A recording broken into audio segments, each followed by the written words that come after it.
Oh, yes. Hello, everybody. Ladies and gentlemen, boys and girls, children of all ages. Welcome back to vidIQ, the YouTube tool, the YouTube channel, the YouTube Learning Academy that educates you on your YouTube journey. And as always, you join us here on a Tuesday morning / Tuesday afternoon / Tuesday evening / Wednesday morning, depending on where you are in the world, for channel audits.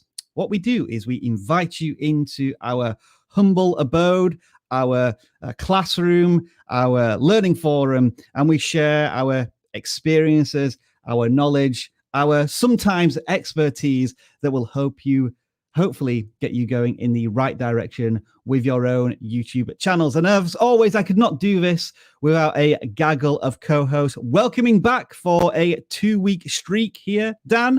Hello, gaming expert. How are you? Yes, celebrating your gaming expertise. Player of games. Player of games. Yeah, I think we'll go along with that, because I do remember actually we were talking last Wednesday about how we should never really call ourselves experts, more passionate educators. So, well, but you could be an expert at gaming itself. Like, would you class yourself as a good gamer? My strength has always been, hey, it's that guy over there I like to watch because he's terrible at games. Ah, right, okay. So when you start a game, you don't put it on hard difficulty. No, sometimes I do that deliberately so that things go horribly wrong. My first bit of advice, actually, if you're looking to kind of take your gaming channel and do something interesting, put it on a difficulty you cannot ever possibly beat, and then lean into it. A video on that soon on the vidIQ channel. Welcoming in Travis. He's back from his travels. How are you doing, Travis? Yay! Travis, I guess the question is, do you start your video games on hard difficulty as well? Yeah, I go whatever the one step is above normal. Right. Typically not the hardest, but not normal. Yeah. It feels like a lot of games now, normal difficulty are almost not too easy, but sometimes a little bit easy. And I feel like I get a more sense of accomplishment when I do harder. Plus, I get more gameplay out of it. Unless it's just frustrating, then I'm like, turn it off. Indeed. I mean, recently they've introduced that setting, which is, what do we call it? Like experience mode or story mode, where there's no difficulty whatsoever, but it just allows you to go for all the cutscenes. Yeah. It's recently been introduced. Yeah, they have some of those too. And depending on the game, like, some are more story driven and, you just want to get to the story parts, and some are action based and you want to mix it up a little bit. Yeah, it's been good. You have just returned from Vid Summit, I guess. Yes. The first video marketing conference since lockdown has eased a little bit. If there was one takeaway from that that you could educate all of us on, Travis, what might that be? So everyone had got a little bit different take from this. I specifically did take something away that I really took to heart. It's funny because a lot of times you have to hear it from multiple people before it sticks. And I tell people this exact thing all the time, but I think when I heard it from Mr. Beast, Emily D. Baker, and Todd from YouTube, it really started to stick in my head, which is to really make video content to please and satisfy the viewer. A lot of the things that YouTube's doing is more about getting the viewer more content that they enjoy, that they appreciate, and that they'll want to come back for. And above keywords and all the other stuff, that's like what YouTube is really obsessed with right now. And some of the, if you did not go to Vid Summit, first of all, try to go if you can afford it. If not, the replays are going to be available on their website. I highly recommend them. You had people like Mr. Beast, you had Sean Duras, you had Peter McKinnon, you had people from YouTube directly telling you what they want and what they are interested in. Absolutely amazing. Awesome stuff. Yes, I think I've got a video coming out soon on, how do I get this back? There we go. Video soon on a couple of pieces that YouTube published, a blog post on the recommendation system. And they had a video with one of the VPs of YouTube engineering, some really interesting stuff, especially about surveys and likes and dislikes, about how sometimes they almost automate that type of, we try and put like stamps. We try and categorize you, even if you're not giving that much information through signals. Really interesting stuff.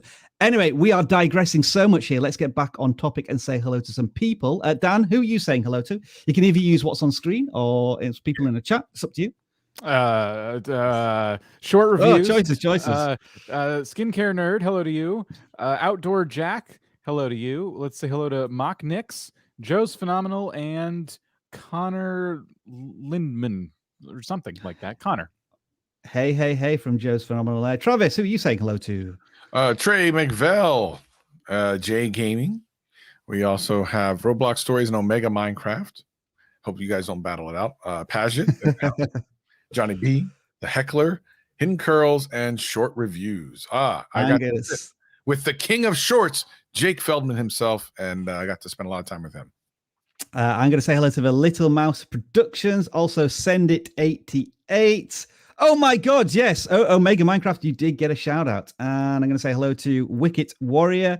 Surely that's a cricket channel. Hello, my friends. And also Blazefire432. And last but not least, Monstrous Maker. All right, so those are your introductions. We've said hello. There's one last thing we need to do before we go into channel audits, and that is the explainer, which is a little like this.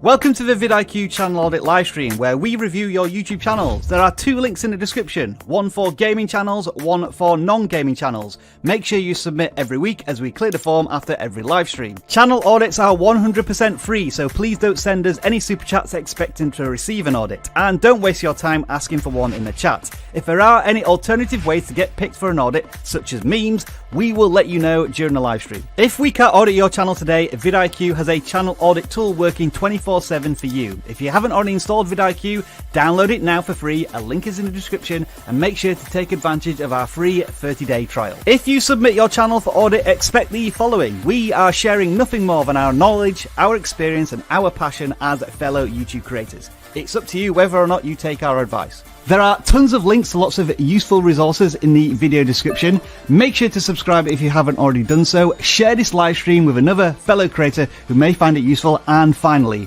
moderators, thank you for everything that you do every single week. All right, let's do this. And the final bits of housekeeping. As usual, we continue to support the COVID-19 Solidarity Response Fund. We have raised over $2,000 over the course of 18 months as we've been supporting them. Thank you very much in advance for any donations to that cause. As always, we get hundreds of submissions every single week. So what I recommend you do is load up your channel on a second screen if you can. And then as we're talking about fundamentals for different channels, you can look at how those may be applied to your channel. And of course, we are not just an audit service. We provide a suite of tools that will help you grow when we're not auditing your channels. For example, if you install the vidIQ Chrome extension or Firefox extension, you'll see all of these options down the left-hand side. One of these is competitors. And what this does is once you've added a channel to the competitors, it will update you on the best performing videos for those channels. And it may influence you to make similar content because you're all in that same video topic. For example, but there's a lot of talk going on about the new audience retention analytics as seen by creators inside this video here. I've already made a video on that topic based on that influence. And I think also Think Media have just done the same thing with a video about average view duration here. So that is a topic within YouTube education right now. Not only that, we have a web app that's also going to support your competitors' information, where you can compare how many views you're getting, subscribers, versus other channels that you've added as competitors. And if you scroll down here, you can see which videos are performing best for both yourself and competitors. So Nate's done something here about roasting a channel and how people spend too long talking in their videos and maybe trimming them down a little bit. Here we've got a video from Sean Cannell about starting from absolute zero. So all of these are good ideas for our channel. And just to do something rather hilarious, let's compare all of these channels to Jake Feldman. Oh, he's doing a lot better than all of the rest of us. He's doing half a billion views per month. So maybe we shouldn't really think of him as a competitor, but as a YouTube rock star. But this is the competitors tool, and there's a link in the video description, which is going to allow you 30 days free access to all of our tools if you want to take advantage of it and you are a brand new user. But with all of that being said, we're going to try something a little different this week. We're always thinking of ways to reignite the channel audit live streams. I've had terrible ideas where I've done competitions such as countries versus subscriber counts. Nobody enjoyed that. You all want more audits. So we're going to take this to the next level. And this is something we're going to trial this week, but hopefully we're going to be inviting possibly one of you onto the live stream to have a one-on-one discussion about your channel. And the first victim, candidate that we've selected this week is Tech Valor. Welcome to the Channel Audit live stream. Thanks for having me. All right. So how this is going to work is we're going to do a one-on-one / group audit with Tech Valor's channel for 15 minutes. So we're going to do a hard time limit here of 15 minutes. And then we're going to see what we can learn about her channel. But also, I want you to be thinking about how you could apply these strategies to your channel. And then once we've done that, then we're going to go to the first channels that submit on the form. So don't worry, you haven't been discarded. We're just pushing you a little bit further along in the format. So with all of that being said, Travis, Dan, Tech Valor, are you all ready? Ready. Yes. All right, then. So I'm going to start the timer, and then we're going to immediately jump onto the channel. Here we go. Travis, let's start off with you chatting to Tech Valor here about their channel. Yeah. So typically what I like to ask, especially for someone who's been doing it for a little while, is give me like an elevator pitch of your channel. If you were stuck in an elevator with me and you want to tell me about your YouTube channel, what am I going to walk away from your YouTube channel with? So basically with my YouTube channel, I like to provide tips and tricks. Right now I'm focusing on live streaming, but anything that I do that I notice that there isn't much information online about, I like to create a tutorial about it and share it with my people. Very cool. All right. So looks like what you're doing, which is not something a lot of people are doing, is actually looking for gaps to fill with knowledge. What has been one of your more popular videos that's been the case for? We take a look. My most popular video was the one that I got 1 million views on, and that was how to use your phone as a webcam. So I made that video back in 2018 before the pandemic. And then when the pandemic happened, a year later, a lot of people use that video to help them use their phones, their Android phones, as a webcam. Now, there are a lot more options now than there were then for the same exact thing. So my question would you be, have you followed up with this idea? And if not, why not? I haven't followed up with it because I felt like so many other people made a video about it. I wasn't sure if I could bring anything new to the table. Oh, you are. Can I just ask a question here as well? Is this video still bringing traffic into your channel, or is it died down now, would you say? It's still getting a lot of views, the highest video that is getting views right now. So is it bringing in subscribers as well? Yes, it is. Okay, so I guess this is like the good side and the bad side of going viral, in that you have this video that's bringing in tons of views, and people are subscribing. And what do you think they expect next from your channel? A follow-up? Possibly something or something related. So it might be about like the best alternative web cameras, or how to get the best audio from a webcam. But we're maybe thinking about webcam stuff potentially. And go to your most recent stuff. You're talking about the Pixel 5a, a case for the Pixel 5a, Premiere Pro stuff. So there's a problem. There's a bit of maybe a disconnect there between audience expectation of who's subscribing and the type of content you're creating now, because you have 4,000 subscribers, but the view counts perhaps aren't necessarily reflecting that.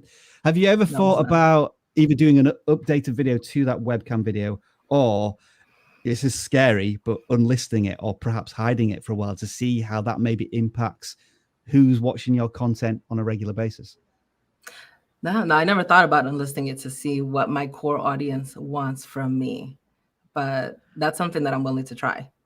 I mean, Travis, is that something that you would recommend, and Dan, you would recommend in this case? Or? It depends, because if she's still getting views and stuff now, that means if she puts out another video about it, it's going to do well. It'll bring in more subscribers. And since you said she's focusing on live streaming now, this actually isn't a bad thing.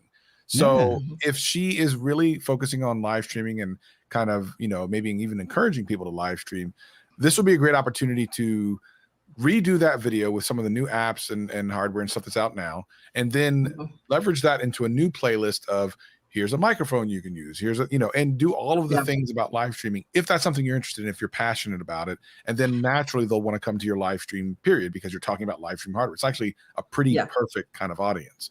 But it really depends, to Rob's point, if that's what you're interested in. If you don't want to kind of go down that path, then unlisting it would be the better move.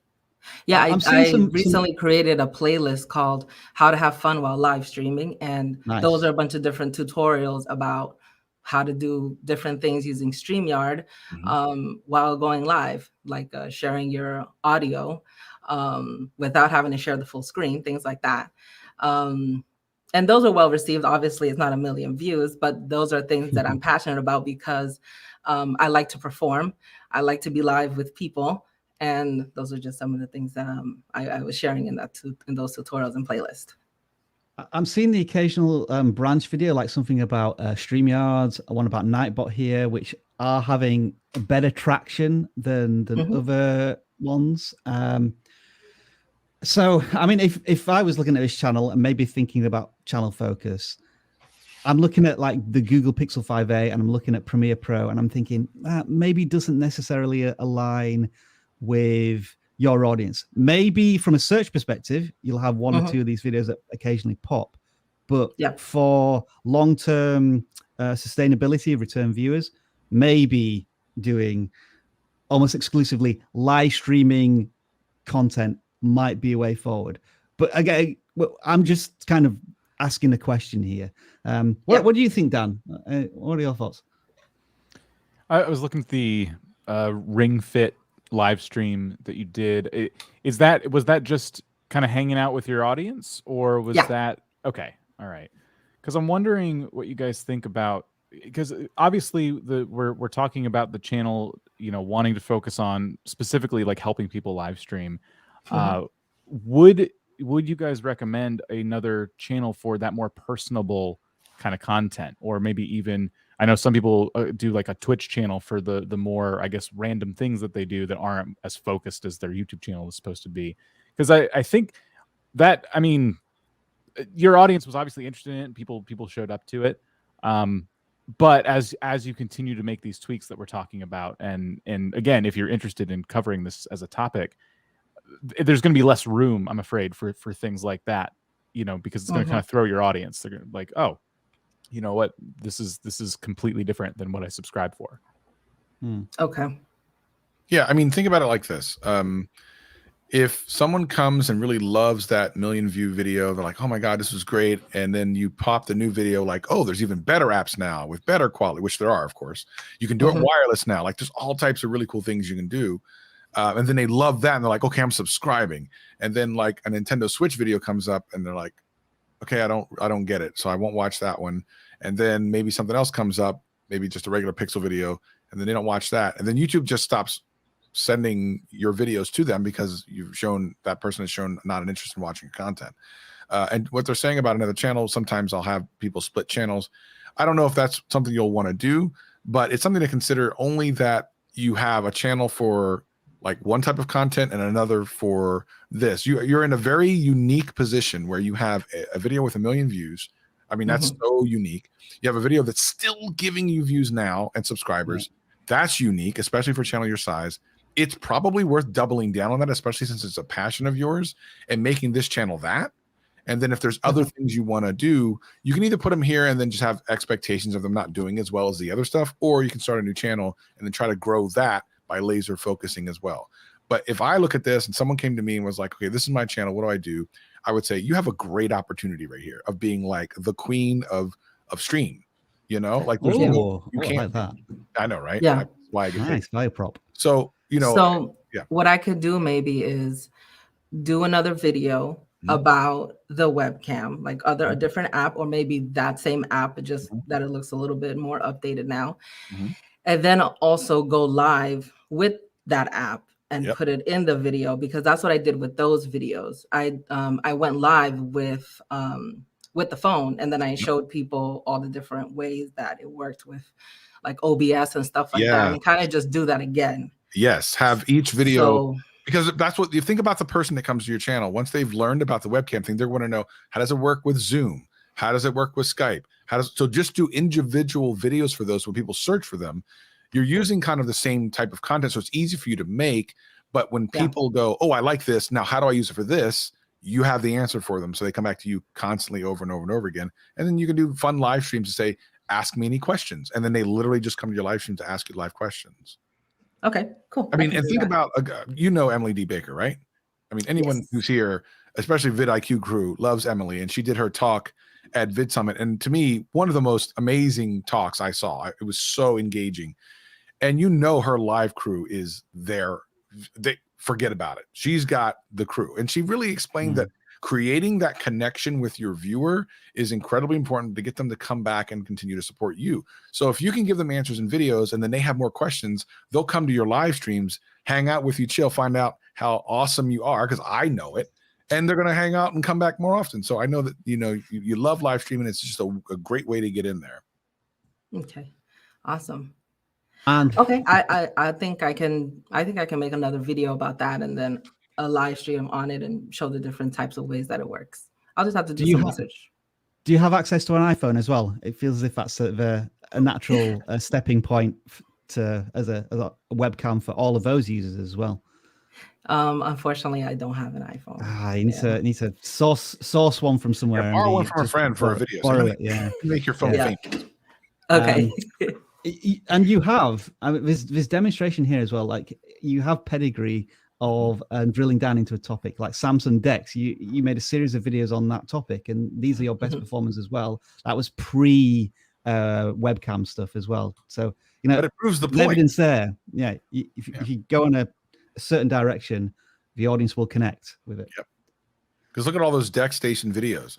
And this is the point that we're making. Yeah. Someone will see one video and then go, oh, yeah, what about versus that? Oh, yeah, what about versus that? Oh, I saw it. And that's literally, you have to make that line of videos so someone instantly goes, okay, after this video, what do I want to watch next? Well, I want to find out more about it because I want to do it. Give me more videos. Okay. We have 4 minutes left, and I think this is an opportunity for us to maybe talk about the thumbnails as a next step here. I love the pixel one, despite the fact that the subject itself is something we're talking about maybe not being in line. But I love the idea of the one to the right of it, because it's right at you. It's clear. You can see what's going on. Like there's the smile. There's YouTube. I mean, there's so much right in my mind about this thumbnail. Maybe a little bit more brightness on your face, but I love the coming at you kind of thumbnail. I think it's great. Yeah. Yeah. Cool. Do you think perhaps it needs a logo or anything to define that it is a Google Pixel, or do you think the title does the job in this case? I think the back of that phone is very kind of unique. You kind of know what it is. Yeah, it's pretty distinct. Yeah. Travis, you're always an advocate of a mysterious arrow pointing at something. Do you think that maybe to add like some excitement, because in themselves, phone case reviews aren't particularly interesting unless maybe you are known as a phone case review channel. Mm-hmm. So I was just wondering, is there any way to maybe make this a little more sexy, spicy? I think you look at our friend Technically T, who does incredible phone case reviews, and his thumbnail style he's taken to another level right now. Who was that? Sorry? Technically T. He was also at VidSummit. Got to meet him in person. I've been friends with him on Twitter for quite a while. His thumbnail style is outrageous right now. He is on a level that is above and beyond. Like, he really kicked it up another level. And he does mostly case videos. He does some other stuff, but his case video, I mean, look at his thumbnails. It's just, this one, it just evokes emotion, doesn't it? Yeah. Everything. He's really bringing his game up over the last couple of months. And it's simple. It doesn't have to be complicated. Some of it's just on a black mat, which a little bit of tech, like it's just classy, really cool. And your vibe is different than T's, but you can have a vibe in your thumbnails, just like he has a vibe in his thumbnails, right? It's kind of maybe more bright and exciting and happy. I actually, by the way, real quick, I love the how to prevent face reveals in streaming. I think that's a great idea for a thumbnail, the expose and the hand. Like, there's so much good about that. The white border is weird. I understand why you have it there, but you have to remember it's small, so you can't even tell that that's StreamYard. Like, if you don't not familiar with it. But if you had just blown up the rest of that, it would have been fine. But a really great idea for a video too. So you have the creator mindset of figuring out what are people interested in. I think there's just a couple of tweaks thumbnail wise, and then some real thoughts about playlist style, and I think you're going to be doing really well. Okay, Dan? Thank you. I appreciate it. Yeah, I'll definitely double down on that webcam and go from there. Yeah, I don't think I could add anything to that. That was great. I think the thing I would avoid, just going back to thumbnails, what would be the one, you have a couple that just have some like logos and some text on them and things like that, like the one on the top row there, and it's kind of hard to see like what that is, what's going on, you know, so things like that, just keeping in mind. It is a short, so I'm nitpicking something that doesn't really matter. well, let's nitpick the community tab, Dan, because I know you're a big proponent of this. Nothing posted for 2 months. Come on. I love the community tab. Costco box.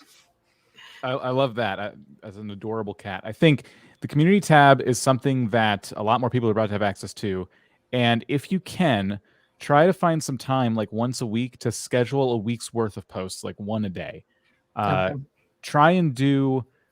I like to do a poll and an image post, and I like to let my polls breathe a little bit, just because they'll get votes days after you post them. So, in my opinion, you can never have too many image posts, and then put some polls in there as well.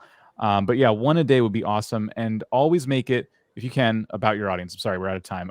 But yes, time is up. Yeah. Try to make it about the audience is basically the key takeaway there. But the picture behind the scenes once in a while is great, but you'll notice a lot more engagement when you make it like truly about them. Yeah. Now, if we were doing a full audit here, what we might be talking about next is your posting schedule, because you haven't posted anything in a month. We then might watch one of your videos, you know, look at the intro, see if there's any things that can, you know, quick fixes to your video content, and then jump into your analytics, you know, see your traffic sources, audience view duration, click-through rate.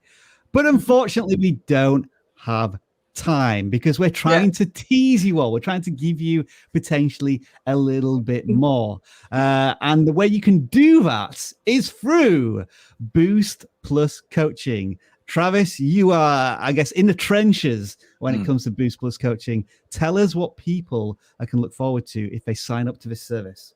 Well, to be honest, like, this is just the surface level, what you've seen here. We really dive into your analytics and a lot more strategy on what type of content you should be making and things you've done in the past. And really, it's just about talking about YouTube for an hour and really getting your questions out and giving you a little bit of advice moving forward. We have some really great channels that have taken advantage of it, and it's been really great. Can I ask you, for the audience, Travis, what would it be like if I were to have you as my coach, but it was recurring to the point where I was talking to you once a month? Like, what would those visits be like on a regular basis? Yeah, so the first one is really an education about YouTube. The very first kind of sessions, we sit down and we talk about YouTube, and then we take that information about how YouTube works and then kind of throw it at your channel and see where the misses are, right? And then you have kind of a little homework assignment, like these are the things you should be doing for the next time we talk. And then from there, it can change for every channel because every channel has different needs. Typically, we'll go over the things that you went over since the last session, making sure that you've, you know, established that you're doing the right thing. If you've done something, we've tested something, we see if it worked. And if so, we continue to do more. If it didn't, we'll look for something else. And then from there, it can go anywhere. Like I have some clients that have been with me for over a year, and we're just talking about sponsorships now. We're literally talking about how to make more money on the channel for almost the entire hour. So every person needs something a little different, and, you know, we cater it to that. Awesome. Thank you. I wanted to just let everybody know, because I think a lot of people might think about this and go, oh, every single month, like what would that even be like? Yeah. And people should know that you've been involved taking channels from like hobby level to full-blown businesses where now they're hiring people, and as you said, sponsorships, and you know, it is a thing. I've seen all types of channels, from, I mean, 100 subscribers to 5.5 million subscribers. I help all of them. I've seen, you know, beauty channels and gaming channels and tech channel and everything. I've seen it all. It's crazy. I'm about to go crazy right now. Actually, man, I'm going crazy as we sit here. I'm trying to write. My community poll is just broken and I can't type anything in, which is really frustrating. So I'll have to move on. Yeah, I was going to do a poll and ask people if I found this one-on-one channel audit interesting. I will try and do that a little later. Tech Valor, thank you very much for your time. Hope you found our advice useful. And yeah, maybe we'll have you back on like in 2 or 3 months to see if you have capitalized on the suggestions we made. Okay, great. Thank you. I appreciate it. See you soon. All right. So that was our test, our trial. If you want to learn more about Boost Plus coaching, do check out the link in the description of the live stream, or you can see it on the ticker below. Now let's get into channel audits from you who've submitted in a form. And the first channel that submitted this week is the 3 count. And they were very, very keen to get their first name on the list. They were posting on Twitter that they kept refreshing until the form was available, and they successfully made it. So with it being what looks to be a wrestling channel, Travis, you just want to kick off on this one. What are you seeing here as first impressions? Sure, the 3 count. So I would absolutely believe that it has something to do with wrestling, right? That's the whole thing. Just the first row indicates to me, it seems like it might be independent wrestling. Unless I I got the same vibe. Yeah. Okay. And that's fine. I think it's, if you're familiar with kind of independent wrestling, it's substantially different than what a lot of people are used to, which is, a lot of the names and stuff that you might know. There's some pretty cool things about doing independent, though, is especially if there's independent organizations in your area, you tend to be able to go as media. Like there's some fun little things you can do there. The flip side of that is a lot of times it's hard to get views because there's not as many people searching or looking for wrestlers, that they only are known in 1 or 2 little areas. So it's something to keep in mind always. A lot of these are shorter videos too. There are some really long ones, a little mixture of shorts and longs. And they all seem to be mostly interviews, which is great if you're into that. I think the number one thing that is going to keep this channel from maybe growing isn't like the thumbnails. Those are really good. Isn't the titling. Those are pretty good. I think it's just that the people that, they're doing interviews and stuff for aren't necessarily people that are super popular to the point where they're getting a lot of people looking for them. So I think you're almost going to need to leverage something else to bring people's interest into the lesser known wrestlers. I think this is a great channel, great idea. And look at the thumbnail. It's great. It's a fantastic thumbnail. So I think ultimately you need to talk about the bigger things going on in wrestling with some of these kind of smaller or lesser known people, so that people come into it with like, okay, they're talking about the latest controversy in WWE or something. And while you eventually will talk about maybe their independent wrestling, you need to talk about something larger. Does that make sense? Like, for example, you might go, who in the WWE, really influenced you? And maybe she'll go talk about China or something. And then you can go, how Chantel Jordan was influenced by China. And at least China or something like that will then come up in search or in recommendation. You go, okay, well, who's this person? Why were they influenced? Put in that title something that is catchy to the vast majority of people who know who they are. Otherwise, it'll be very difficult to kind of get things going.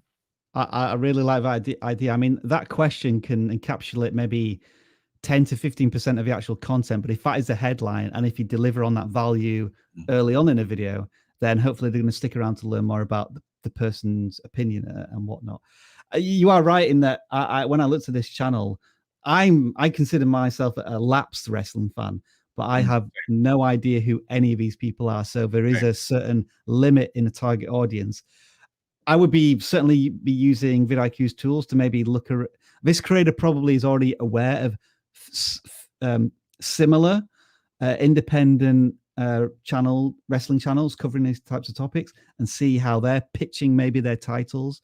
If maybe they're getting like a couple of thousand views per video, that would be like the next rung on the step. But in terms of like having less than 100 subscribers right now, view counts are fairly healthy. Everything seems to be around about subscriber size or above, which is excellent.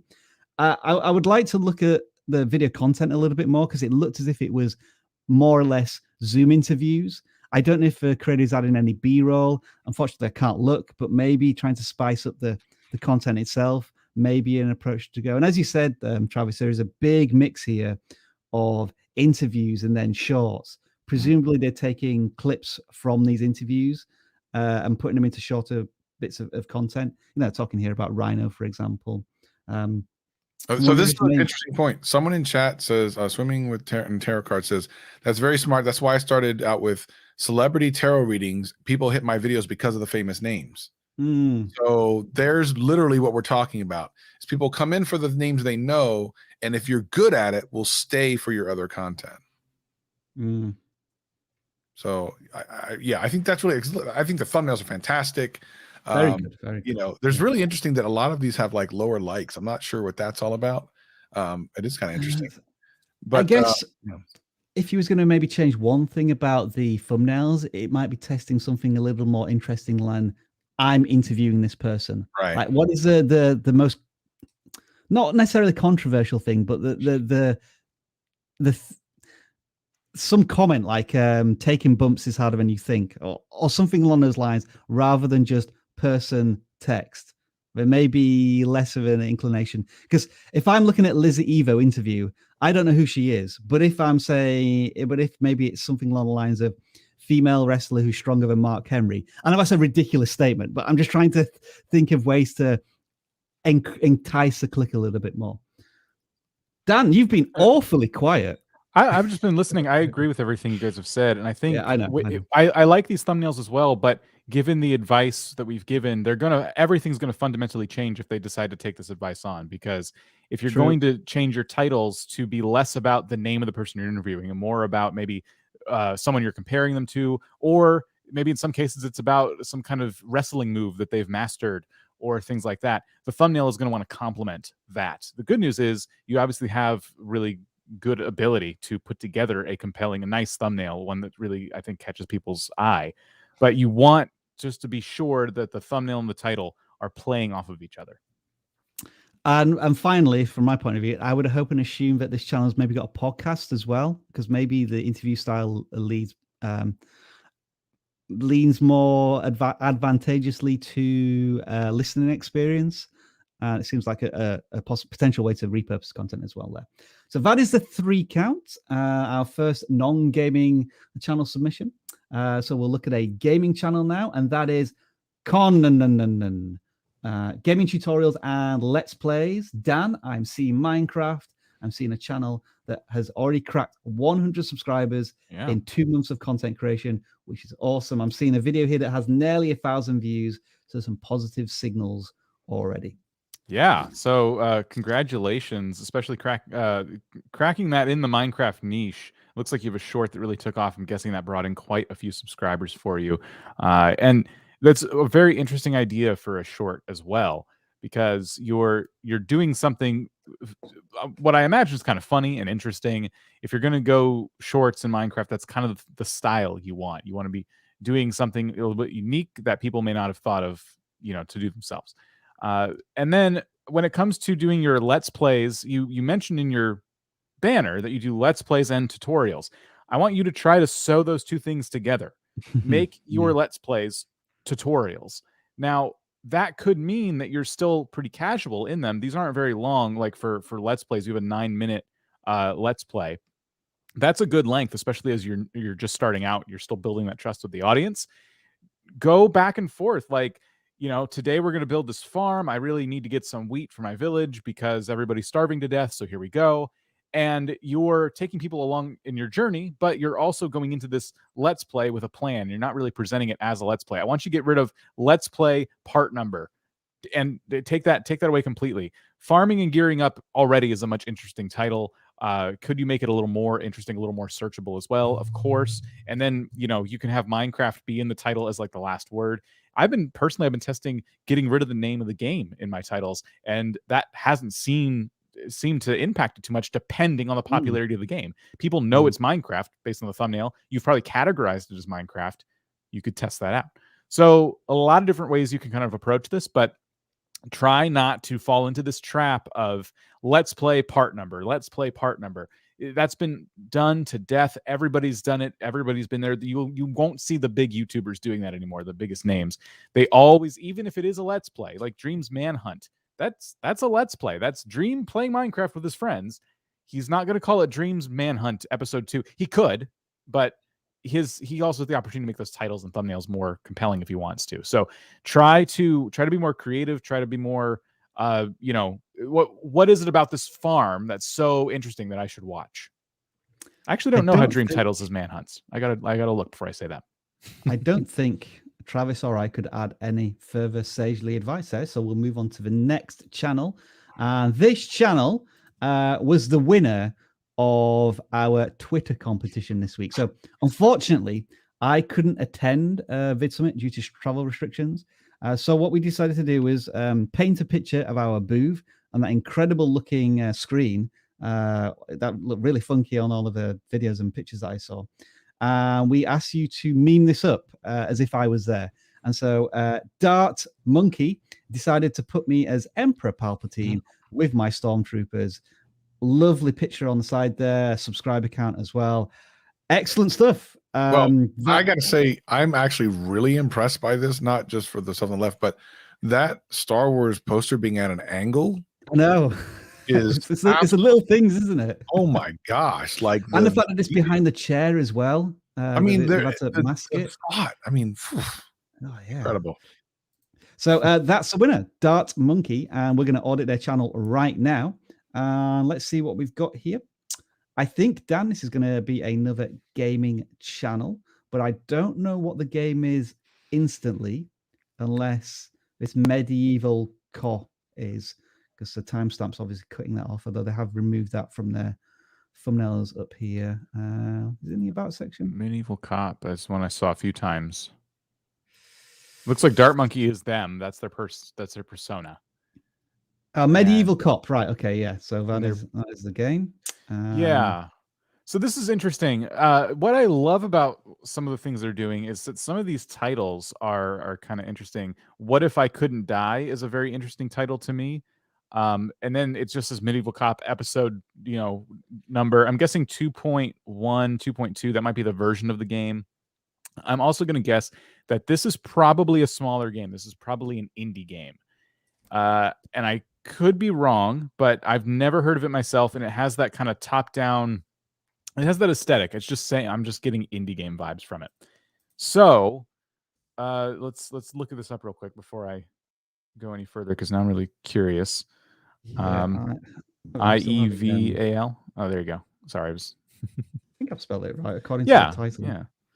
Let's see if this is like being covered by a lot of people. Oh, vidIQ suggesting that this is a keyword opportunity because there's not that much competition. Oh, is it a? Oh, this is interesting.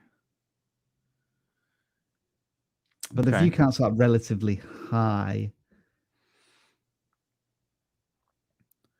So I'm thinking this is a much smaller game. It's going to be lesser known. So a couple of things. When you're covering indie games, you are partially at the mercy of the developers themselves. Have they set aside enough of a marketing budget? Is this game getting the attention it needs to get for YouTubers like yourself to, get it where it needs to be, right?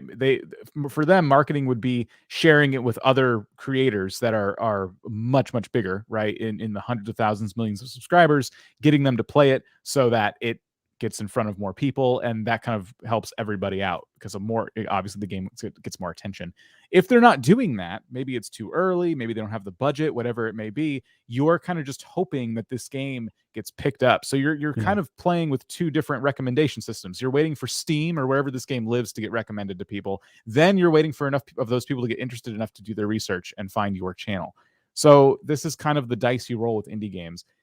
It would be the one time I'd suggest, if you were to say, well, I actually like a lot of indie games, then maybe you consider doing reviews of different ones that are similar. That could be a strategy. It could be that eventually you find you need to pivot. My fear is I'm having trouble because I don't know how to go on from here if the game stays at its current level and people just aren't talking about it. You know what I mean? The creator's been at this now for what looks to be a year on this same game. Yeah, and the traction seems to be more or less as it was. I think the thumbnails have gotten better. The thumbnails are of a fantastic quality. Yeah, I'm wondering maybe you could try and tie it into what is the big game alternative to this. I mean, it looks like a top-down RPG. So let's just say, for example, it was Animal Crossing or Pokemon or like Final Fantasy. Could you somehow tie it in, like, finished Final Fantasy, try this.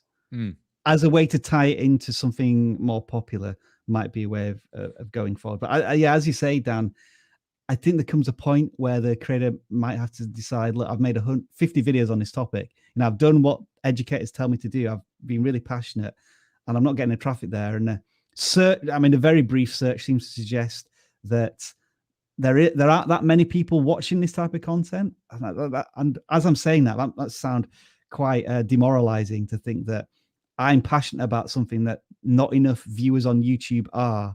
We always say there's an audience for everything, but sometimes the data and the evidence seems to suggest that there's just not enough to build a channel out of it.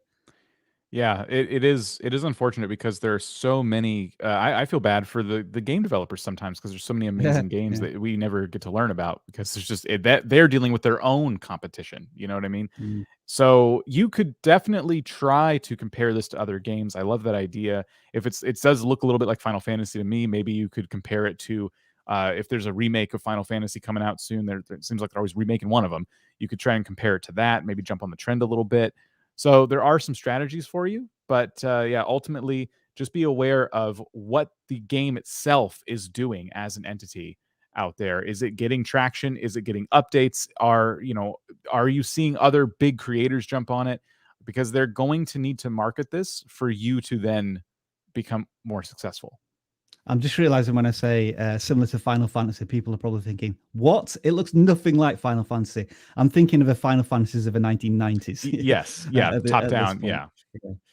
So that is Dart Monkey. Thank you for the submission, the tweet submission, and hopefully you can find your path towards success on YouTube. The next channel we're going to look at is Giz Anime. And Travis, I think this one was the one you chose, and I said, I hope you know something about this. You said nope, but I'm not helping you at all on this one. You're on your own. What are we talking about here? Yeah, I don't know anything about this, but that's kind of a good idea as to what people who come across your channel and aren't super into this should get out of it. So what I see here is it's a mixture of things that confuse me slightly. So you have this thumbnail from a day ago. Looks very much like an anime of some sort. The next one beside it is kind of a person, but you can't really exactly see what's going on there. Fall anime. I'm not sure the thumbnail is really good for what it's trying to convey. And then we're back kind of to the anime, and then an unclear thumbnail to the right of that. So I almost feel like they overcomplicated some of these earlier thumbnails. The latest one I think is more clear than the others. So maybe they're testing what type of style will work for them. And then ultimately it's like, what are these videos about? Like, if there's one particular anime, and if so, definitely using the name in the title is going to be helpful. Webtastic for common sense. I don't know. Sorry. Unboxings. Wait a minute. I'll be doing unboxings. Oh, okay. So they're trying to do different. So I'm when I moused over the thumbnails, it looks to me as if it's a reaction style video, that they're watching an anime and they're reacting to it in some way. Okay. Nothing wrong with that. Nothing wrong with that, but I don't think the thumbnails do enough to tell us. Not at all. You have no indication that that's what you're going to get. And here's the problem with that. You get you set up an expectation, you click it, you don't get it, and then people stop watching.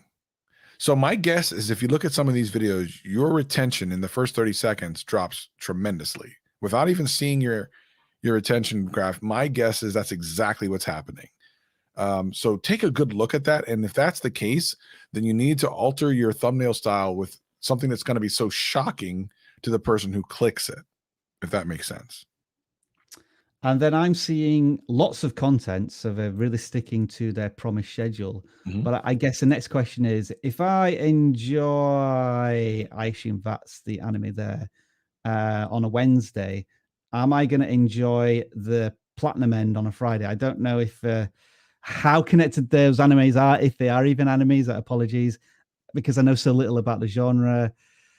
But that's important. What you're saying is so important. We're talking about game jumping. We're talking about program jumping. 162 views 1 week ago. Brilliant. All right. Did this video, the next one, this end of life solo level chapter, does that have any connection to this video? Because all of those 162 people who watched it enjoyed it and then saw this thumbnail in browsing suggested, they may not even realize that these two videos were from the same creator, just in terms of thumbnails and channel focus as well. Yeah, I think a lot of people are forgetting that. Forgetting about the human experience across the entire channel rather than just the individual video. They're looking to hit a home run with a video, but not really thinking about how it fits in with the rest of the channel. And if it does, great, because you want to be able to create a quick binge session for anybody. Someone's going to come and watch 4 to 6 videos. But if you're just swinging for the fences each time and they're not really closely related to each other in some way, then it's going to be hard to get someone to do that, which means the growth on the channel is going to slow. Some of the biggest, doesn't mean that any of this is not that way, because again, we're admitting that we're not experts in this particular genre. But that's actually the point. That's actually the good thing, is we're telling you from the outside looking in that we're even unsure here. So just something to think about. Some of the biggest channels out there right now that we would classify as variety channels in their space would be ones that started very simple. They started small. They covered one thing. If you go back to the very beginning of PewDiePie's journey, there was one game he played on his channel, and that was it. And it was a horror game, and then eventually expanded into other horror games, and then eventually expanded into whatever the heck he wanted to do. And I think that's what we're all suggesting here is, if you're covering these different shows, especially if they don't relate to each other than the fact that they are animes, you're only going to be bringing in the potential viewers that like that show in the best case scenario. So you want to start smaller. I think you want to simplify, and then as you build the trust, as you know, you get better and better and better, you can maybe get a similar anime, in the mix and stuff like that. So I think you should stick to your videos upload schedule, but one show. From anime to art and glass. Dan, I think this was one that you pre-selected. What are we looking at here? Yeah, so this is Art ERV, and I do like the name. So I don't know where the RV comes in, unless maybe they live out of an RV and they do these, I want to say tutorials. Let's see. It just comes up twice. Maybe they make fun or anything, right? Stained glass for RVs. I don't know. It could be. I like that the is logo. niche, is that? Yeah, I like the logo and everything. I saw this though, and I got really interested because they have a unique skill. And whenever somebody has a unique skill, I get really excited, because that means you have something that a lot of people don't have, and you can bring that to YouTube and you can share it. So I think the thing where I like, what triggered in my brain immediately is because in their form, I think they said they do like stained glass tutorials, like showing people how to actually do this. I kind of wondered how much of an interest there is in people wanting to learn how to do this. And I'm sure there is.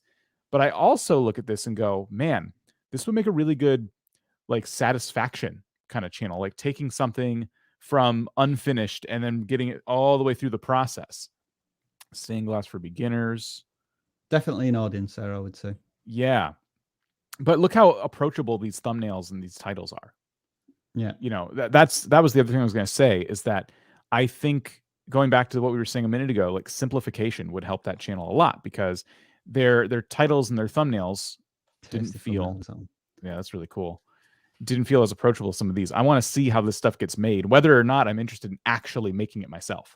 Yeah, so if we scroll through these thumbnails, predominantly, if I was to ask you what is the hero of a thumbnail, on most of these, not all, but most of these, I think certainly towards the top, it was the colors and the glass itself, less the creator or the artist at hand. There are some examples of that, but I would say mostly when somebody can see that detail on the stained glass immediately, that's the immediate connection for someone, me as a layman. We go back to the hero channel. I think on the live streams, they're just not necessarily bothering with thumbnails at all. And so maybe they want to create some custom templates almost for, like we do with this channel audit. I know we use pretty much the same thumbnail every single week, but none of us are on the thumbnail. It's very much, you're getting channel audits in this live stream. Yeah, I just get the video is on demand. It's more, I'm seeing text heavy stuff rather than the glass itself. Yeah, they have the glass and then they kind of write text over it. And so they've taken an otherwise compelling image and kind of, just put some text there, but it doesn't really need to be there at all. I like that first one we saw. It just said like DIY and maybe one other word. So definitely, for one, I think you should test thumbnails on your live streams. You do a lot of live streams, though. I'm more concerned about the video on demand content. What we want to do is get this to a point where you could show this to me, somebody who will never stain any glass, and get me to watch anyway because it looks that interesting and it's going to draw me in. I want more, you know, regular Joes to want to watch your content versus focusing just on people who happen to want to have the same exact skill you have. And then the community tab, I would say we want to see more big pictures like this, not just video sharing, because look at the lack of engagement you get there.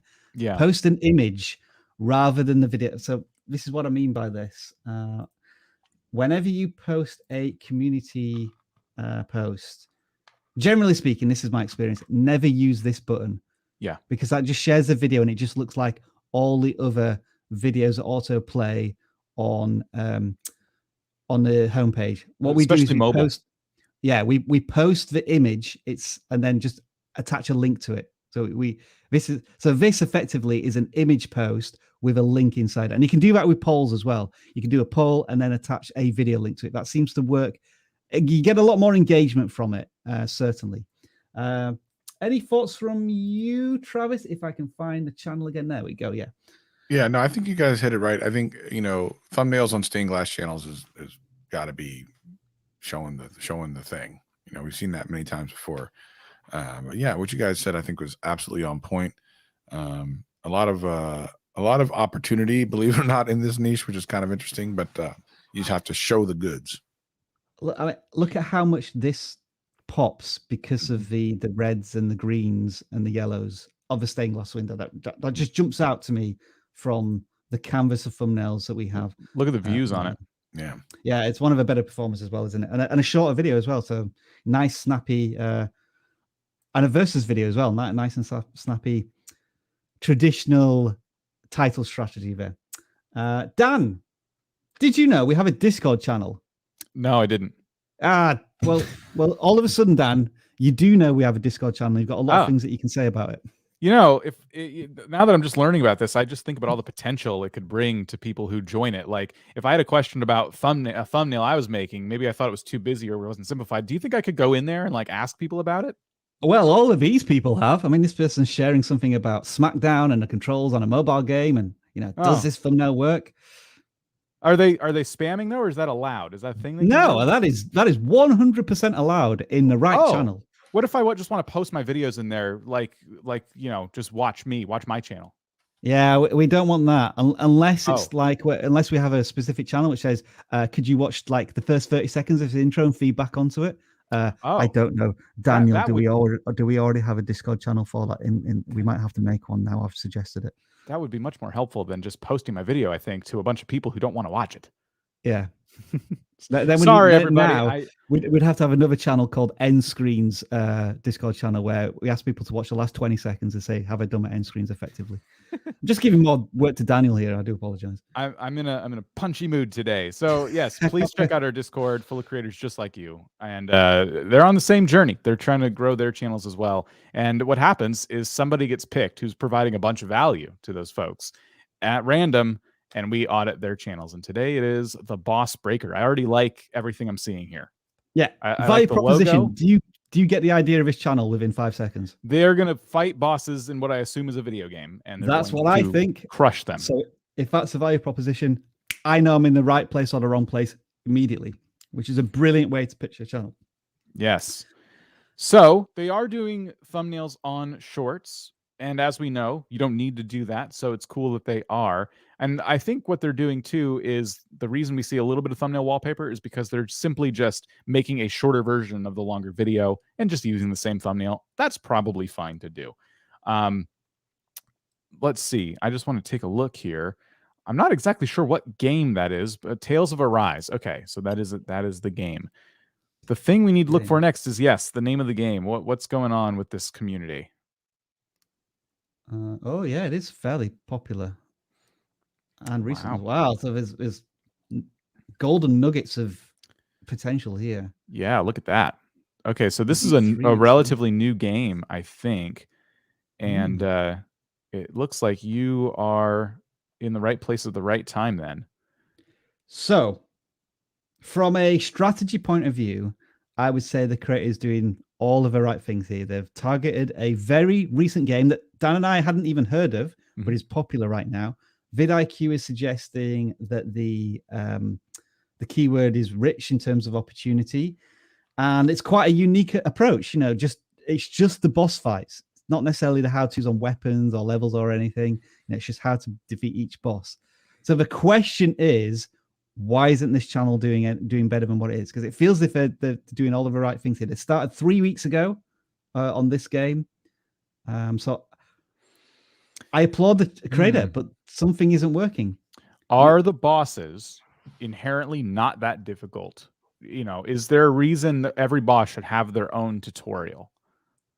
And the answer might be yes. We haven't played the game, but what if these, you know, just aren't that complicated? The game does a good enough job getting people, like, walking them through what they need to do to win, and, you know, at the end of the day, you just kind of have an interesting video, but people aren't really searching for it. They're not really looking for a way to conquer that boss. Or could it be the titles, which are kind of vague? I would kind of be looking at how to.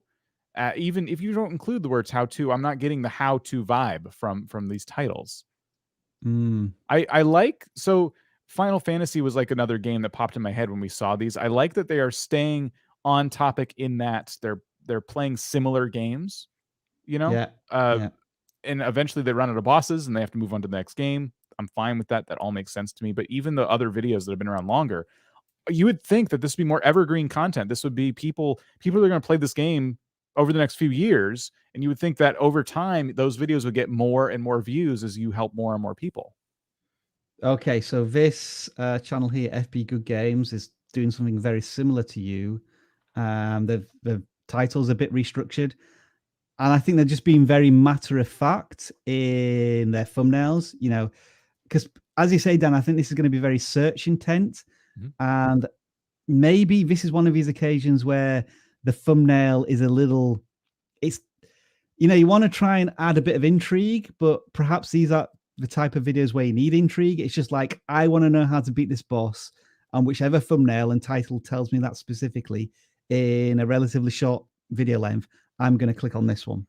And maybe they're just missing the mark there a little bit. I think short videos are their strength here because you're trying to get people who are trying to play the game. So I like the length of these videos. I feel like I could watch these and then, you know, get back to what I'm doing pretty quickly. But yeah, I think the titles are going to need some work here. I think it's for me, it's the thumbnails. Like, so yeah, the title could be "How to Beat Lord Ganabel, Boss Fight Tales of Arise." But I just think that punchable face makes it feel as if it's more like a let's play or entertainment rather than some innate vulnerability in the boss itself. That's true. I think, what if it looked like, and I don't know, again, I haven't played the game, but what if you get the boss to a point where they're almost dead and you took the screenshot then? Like maybe your sword going through them or some kind of thing that makes it look like you are conquering the boss. I'm going to learn how to fight the boss because you did it. It's in the thumbnail. It's right there. You're killing the boss in the thumbnail. So I'm going to learn how to do that. What do you think, Travis? We're going to get into an argument, Dan and I, if we carry on. Who has the most punchable face? Is that the question? we stepped into that one. That was yeah, no, it you know, listen, the reality is there's over 500 hours of content uploaded every hour, and it's kind of hard to know why some things that maybe should perform don't, especially with all the things in your favor. Yeah, there are parts of YouTube that's still a mystery to me. I'm not gonna lie. 12 years ago, my goodness. Yeah, wow, this creator's been on YouTube for a long time. Wow. My guess is they've revisited these thumbnails to make them look fantastic. Must have, because I can't imagine someone 12 years ago making thumbnails look like that. 12 years ago. What? I mean, maybe though. And this is what game? Wow, hang on. 12 years ago, 11 years ago, 3 weeks ago. This might be the record for the longest break on YouTube ever. They could have unlisted a lot of stuff that has been true. Advice that has been put out there. What was the first video up there at the top? 11 years ago. What's good? going on? Sorry, Dan, what was that? What was the very top there? Did you sort by most popular, or did you sort by date added? Oh, I sorted by most popular. Yeah, whoops. Sorry. Did you want to sort by oldest? Well, I want to see their most popular because I wanted to see what game it was. And so it was Final Fantasy comparisons, but given the age of them, I don't think we can really factor these in. No. I'm thinking follow-ups. I'm thinking like, have these games had sequels, and can you do a similar thing? But I don't know the space enough. I think we've already kind of given some pretty good advice for what they're doing today at present, but I was just kind of curious. Wow, this is an old channel. Yeah. So hang on, where was that one from 3 weeks ago? I just want to, because that was one. 3, just bear with me, folks. I wanted to know why this is probably their best performing most recent video, but it's a short. It's that kind of muddies the waters a little bit, doesn't it? Yeah. Okay. So I applaud the channel for their commitment to YouTube and like just the strategy and the thumbnails and the type of thing. But there's some disconnect somewhere which is preventing the videos from performing better. And hopefully through our discussion, you've maybe got some ideas there as to which direction to go in. Next channel is Paul Watts Hair. All right, you have over 15,000 subscribers. I think, Dan, did you pick this one as well? Yes, yeah, I did. Didn't we do this channel a while back? You see, I'm having deja vu a little bit here, Travis, but I just can't remember if it was a similar hairdresser. There was one on my short list that did say that they had been audited before, but this might have been it. Oh, wow. Oops. So yeah, I hadn't seen it before though, and I really liked what I was seeing in terms of like subscriber count, and what was really interesting was their most popular videos. Oh, you want me to check out these? Okay. So a couple months ago, how to cut a wolf cut in 5 minutes. It says TikTok, and I'm assuming that is like a TikTok trend that they were kind of playing off of. And then what are the biggest female haircut trends? So when they did a bunch of videos about, haircut trends, they were doing awesome.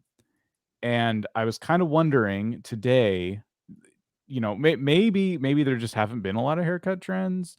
I'm not sure. Well, but in the last month, look at this is a prime example of what we see where you merge your craft, your talent with something that's trending right now. Ash is a perfect example right there. Yeah. So it might be that as you continue to look for those trends, that's when you get like your biggest pushes on views. Then it's a matter of how do I get these folks to come back, and watch the other things I'm doing, because we see like the video from 2 days ago, 168 views, that pales in comparison to those more trending topics. Yeah.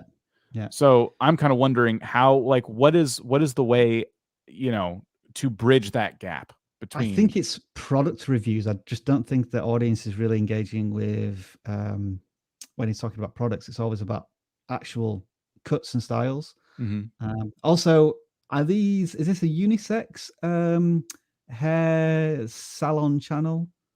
I'm also asking that question because again, you're going to be splitting up your audience a little bit there, because I'm just seeing like the Easy Men's haircut there.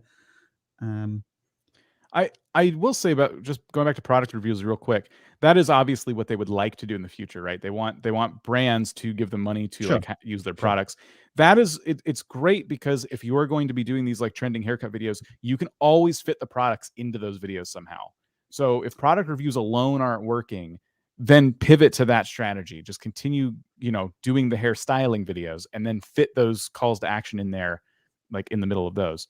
So the mullet in 4 cuts, which has 5,000 views, you say, oh, like minute 4, and this is the product I'm using now to get the hair long and wavy. Yeah, I think that's a good strategy to try and implement. Absolutely. The other thing that caught my attention was obviously the thumbnails. I think they're very text heavy, and indeed, for a haircutting channel, I think the actual hairstyles are not the hero of your thumbnails, unfortunately. And that is something that's going to need to be corrected. We could even maybe look at look up the term Squid Game haircut, see if anyone else has done a similar video. Yes, sir.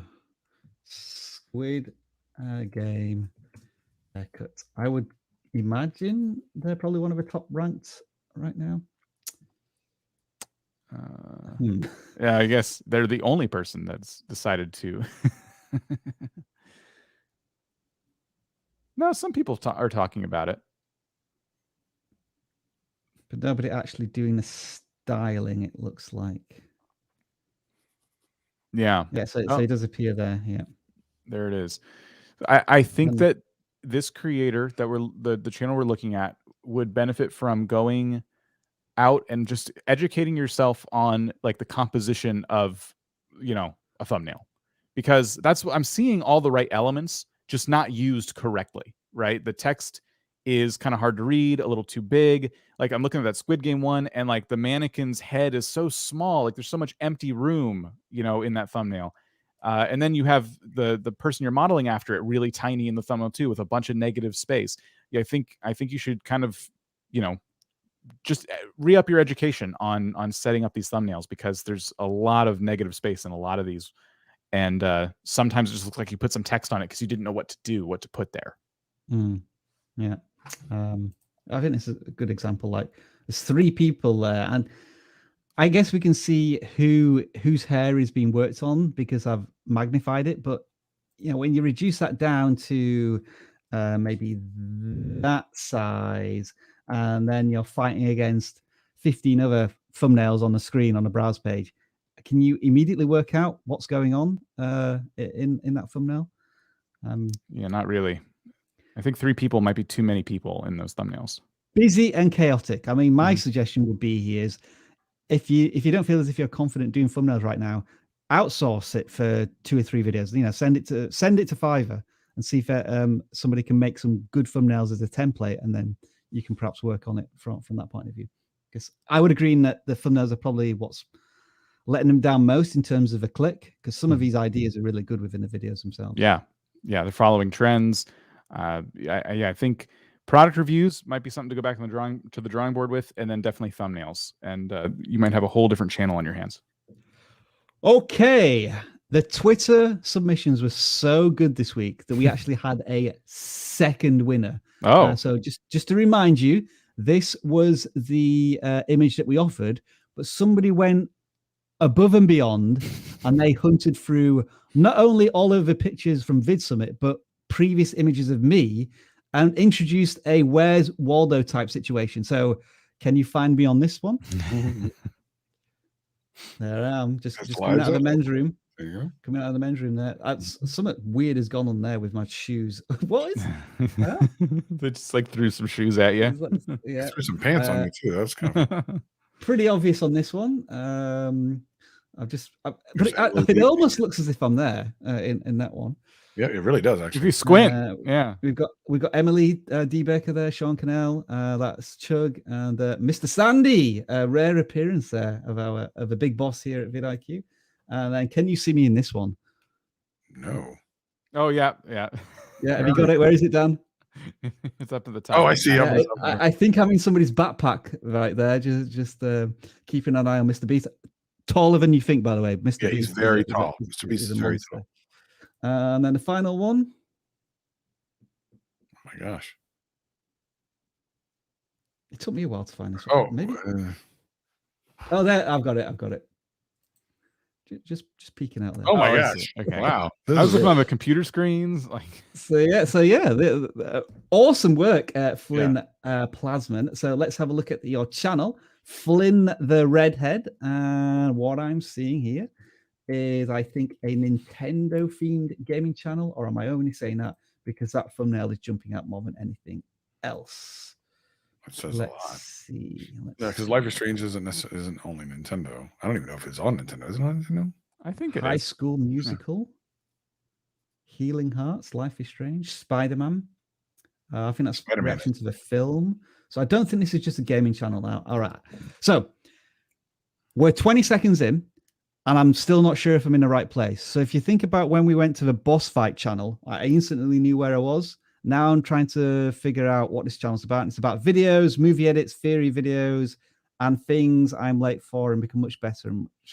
So a bit of everything, somewhat of a variety channel, it looks like here, which as a smaller channel that isn't necessarily connected with you as a creator and your style, that's going to be a bit of a struggle just to build up that community. So be aware of that. I think that's been reflected a little bit in the view counts as well.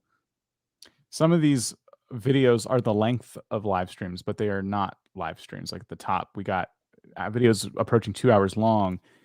And it kind of makes me wonder, was any editing done? You know, like there can't be almost 2 hours of like compelling content in that video. It's going to be really hard to get the click when someone sees that. That's a very big time commitment for somebody who I'm not familiar with at all.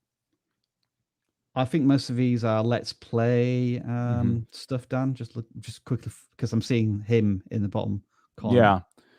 So what I might be doing is, I mean, other than the obvious thing we're going to always say is you want to focus a little bit more, because if I'm watching for Life is Strange and then you're reacting to the Nintendo Direct, and then one day you're talking about Spider-Man, which isn't Nintendo, you kind of bounce between consoles, genres. It is truly a place for you to experiment and do all these things you like. And I see one video there with like 2,000 views. So you'll have those moments of success, but it's going to remain spiky like that. You're just kind of waiting for that next video that's going to take off. And judging by how much older these videos are, so definitely some data here. A year to 2 years ago, it was Spider-Man or Persona 5. Those were the two things that you had a bit of traction with on your channel. But of course, we're well beyond that now. And then all of a sudden, High School Musical comes into it. Yeah, it's too many things for too many people. And that's going to be the number one issue to correct. But after that, I would say definitely editing. You definitely want these videos edited down. Watch some other channels. If this is truly just a playthrough channel, watch other people who are, you know, masters of their craft, and pay attention to how they edit. I mean, I plugged this channel a couple days ago or a week ago or whatever it was.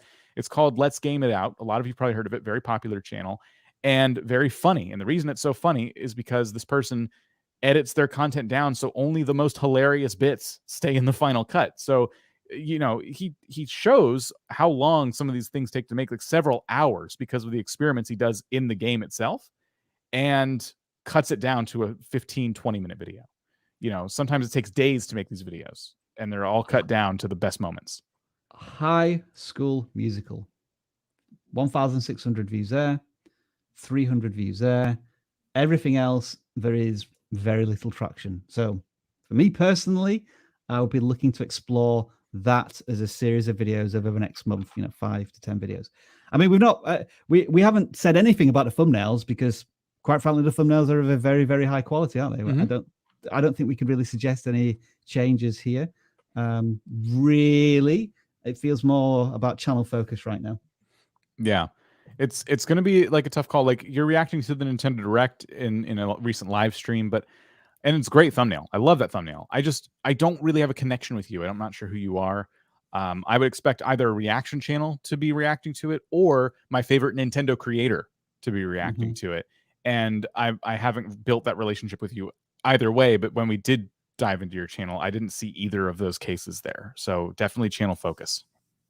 All right, Travis, I've given your voice a little bit of a rest there. I can hear it. I can hear it fighting versus the Vid Summit efforts of last week. You still good? Still good?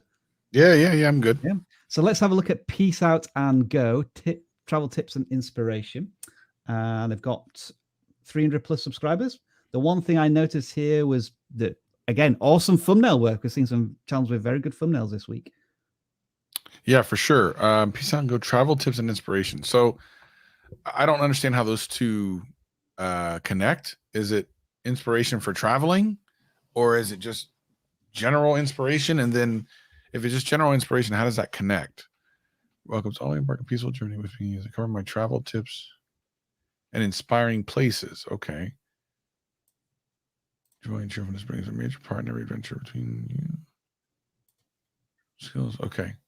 All right. I think I understand. I mean, obviously the travel tips portion is the thing I think most people are going to latch in on. The inspiration part may be something that they're not, I don't know if they're going to connect with that as much, because it's a little bit vague. Having said that, let's take a look at the content. Hike to Remember, North Portugal, is this place real? So a little bit of vlogging stuff, like Portugal stuff. Okay. So whenever I have people go to different places doing travel vlogs and stuff, I immediately say, listen, such a strong place for search-based content. Where to eat, where to sleep, where to, visit, where to, these are all things you can do videos on no matter where you go, and they always will get views, because when people go on vacation or something, that's going to be one of the first things they look up. Where should we eat? Where should we sleep? Where is it safe? All of these things that you would do if you were traveling, you should be doing videos on every single place you go, period, end of story. Like, it should just be that simple. I don't see any of that. I see we'd be following you for, your vlog, which is, that's cool. Yeah. But imagine how much better it would be, and how much more, traction you would have if you're helping educate people that when they're there, you can't miss this restaurant. You better not miss this restaurant. You better not miss this view. You better not miss this cool place that you'll never see anywhere else. Like, do that. I don't want to be a pedestrian on your travel. I want you to show me the things. Show me the cool stuff. So I guess that could be more of the evergreen gateway content into the channel, Travis. Like, by all means, continue to do these what looks to be stories and adventures within the within Portugal, but you're saying that there's also golden opportunity for stuff that's kind of more formulaic, but it is proven to work, and then it gives license to do these more not experimental, but I guess it's like what you're creating one content for search intent, and then you're creating one content for the people who are now invested in you and your channel, for return viewers. Yeah, 100%. And, you want to bring new people into your channel all the time. And the easy way to do that on a channel like this is search. Search isn't for every single channel. When I do a lot of coaching, I don't actually spend a lot of time doing search-based stuff, typically because the channels I'm working with wouldn't gain a lot from that. But travel, 100%. 100% you do. So you would be doing yourself a disservice to ignore search. You absolutely should have some kind of classification of content you're doing that goes in search, and then everything else can be kind of the things you're doing. Just if there's any examples of it so far. It's interesting that travel channel, it's already got 350 subscribers, and each video is getting like a couple of hundred views. They haven't had like one breakout piece of content. I mean, 6,000, don't get me wrong, that's great, but usually with travel you have one or two which have like 20 or 40,000 views. Which is just really broken out. So there's that opportunity there, certainly. For some good solid stuff. I love the thumbnails. I think the branding is on point. Would anyone disagree with me? Do you think that the text is too heavy, or do you think they've just nailed it just right? I like it. I sometimes the latest one is the only thing that bothers me about it is I like the text so much that it's kind of hard to like see what's behind it. Right. I want to read the text, and it makes me kind of focus on the image a bit, so maybe that doesn't matter. But that one just seems a little bit overdone to me, just because the green, I guess. I was going to say the titles. Some of these I would flip them. Like Lisbon, I'm probably saying that wrong. Portugal 2021, world's smallest, and like I'm not sure what that is. I would just flip those two things. Yeah, I just want to offer a counter suggestions about Dan, because we've heard that from music channels they should very much include the most searchable thing at the front load it, like lo-fi chill, rather than the music of the artist. So I'm not going to say that that's a bad idea, Dan, but definitely keep an eye on like the analytics in the first 72 hours to see how flipping the titles impacts. You can always flip it back. Watch on that first day. If you're noticing your click-through is much lower than normal, definitely flip it back. But world's smallest, and it looks like that's about to be a long title. I don't know what. I have no idea what that's going to be. And then you're pointing at a huge tower. So there's a disconnect for me there with the title and the thumbnail. I definitely understand where you're coming from there, because we've been speaking to Alexi, who was on the show last week, about how more powerful emotion than can be versus search. But obviously what Travis said earlier on about including those search-based travel pieces of content, it's certainly prevalent as well. So I think this is all like, I like where this channel is going. And I think what we're talking about is next level stuff. We're not talking about the thumbnails. We're not talking about channel focus. We're not necessarily talking about poor titles. We're talking about the little nuances that could take this channel up to 1,000 subscribers and beyond. Yeah. I'll say that nothing introduces me to more channels on YouTube than when I have an itch to travel somewhere. I see so many new channels because, as Travis was saying, they cover the most very basic questions I could possibly ask. Where can I stay when I go to this place? And then I realized, wow, this person's been around for a while. They go on all kinds of adventures. It's pretty cool. So definitely a lot you could do a search. We are way over time, but when we come back, we'll be doing some random channels. Introducing daily ideas from vidIQ. AI designed for those that have to create. Inspired by the creators that start working when others stop. Because their inspiration doesn't care for 9 to 5. Creators that push their ideas 1 step, even 3 steps beyond the obvious, and won't ever settle for anything less. Discover AI-generated ideas made for your channel only, the creator whose brain works like nobody else's. Newly refreshed every single day, because we know how much it hurts to get caught sleeping on a trend. And there's nothing sweeter than waking up to a view count you didn't dare dream of. So we made View Prediction. See all your opportunities ranked by their potential to get you more views. When your creativity and our algorithm work together, surprising things happen. And this is just the start. The power of artificial intelligence is in your hands, and we can't wait to see what you create. Daily ideas from vidIQ. AI-powered inspiration, inspired by you. Oh yeah, daily ideas. Up to 50 ideas suggested to you every single day. You can download vidIQ free now. Take advantage of our trial and get those ideas suggested. I forgot to mention something about I did something while I was there. You can go ahead and pick them up. I met Emily D. Baker, really vibed with her in a really significant way. And I thought, like I said, her presentation was amazing. And she is very interested in meeting Savage. So I guess if she's on tomorrow, yeah. Is that right, Dan? We got all right. Yeah. So I think there's going to be what was it? What's that thing you guys do? Defend the indefensible? Oh my word. Savage defend the indefensible. That is going to end the channel. That's actually what she's interested in doing. She may have forgotten about it now, but when I was at Vid Summit, she was very interested in it. So everyone tune in tomorrow. Make sure you don't miss that. I love that. Teasing something else. Fear of missing out. Dan, make sure to post the live stream as soon as this one ends.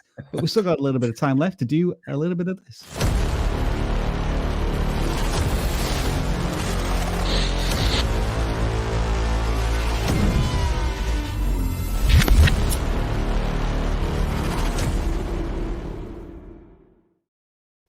Now, if Savage does appear tomorrow, he will see an even better version of one of those. I can't wait. You need to see the Baron von Raschny like at the end. That would be hilarious. So what we do at this point is we get a claw, we stick it into our collection of balls here, and we pick out a number, and that number is 277. We go to one of our forms, and we find out that 277 doesn't exist yet, so we pick the last number, which is 262.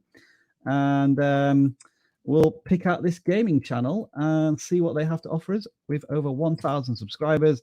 They are called Happy Killmore. That is a fantastic channel name. Very memorable. Love it. What have they got here, Dan? I'm seeing a lot of shorts. Seeing short and there's some long ones too. Let's see. Call of Duty Mobile solo win, multiplayer gameplay. I'm seeing a no, and I'm guessing is that no commentary? There's meme stuff. Yeah, so no commentary. There's some meme stuff in there, which makes it kind of difficult too. So you'll notice like the shorts, like there's Ron Burgundy, and so there's stuff that's not necessarily owned. I mean, it's often the case that the shorts are the ones that are pulling up the channel, but it looks like in this case, when this creator's experimenting with memes, it's pulling the channel down. Whenever they talk about COD Mobile and like a 5 to 10 minute video, we're seeing 1,000 views, 3,000 views, 600 views. Yeah, unfortunately, I know shorts can feel a little bit random, and certain things just kind of take off because they hit the shelf and et cetera, but you don't want to do that to your overall channel. If your channel is not normally one that just uploads meme content, and in fact you're doing something way different, which is like Call of Duty videos, you don't want those two things fighting for attention. I think you should put those memes on a separate channel and experiment with those somewhere else. This is your content right here, and it's very easy to see that you're a COD Mobile educator and entertainer, and all of these most popular videos are from the last 3 weeks. If you just remove the 7 videos there that are not doing your channel a good service. Yeah, you can always re-upload those on another channel.